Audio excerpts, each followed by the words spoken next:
Smith সার্বিক আইনশৃঙ্খলা পরিস্থিতি সম্পর্কে জানাবেন এই মুহূর্তে নারায়ণগঞ্জের।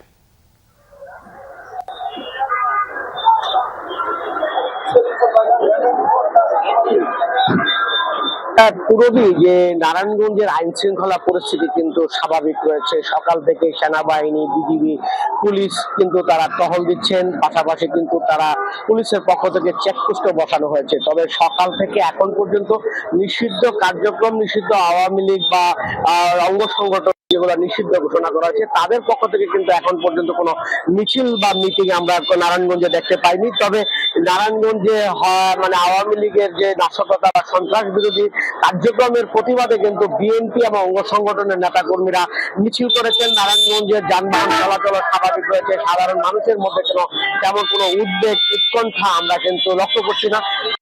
যান চলাচল করছে, অফিস, আদালত, স্কুল, কলেজগুলোতে স্বাভাবিকভাবে শিক্ষার্থী, যানবাহন সব তারা আসছে। অফিস আদালত কিন্তু খুলেছে, সরকারি বেসরকারি গার্মেন্টস কর্তৃপক্ষ সবাই কিন্তু তাদের কর্মের কাজে যোগ দিয়েছেন। সবকিছু মিলিয়ে নারায়ণগঞ্জের গত কয়েকদিনের যে স্বাভাবিক পরিস্থিতি, তবে আইন শৃঙ্খলা বাহিনী বিভিন্ন পয়েন্টে কিন্তু নজরদারি বাড়িয়েছে।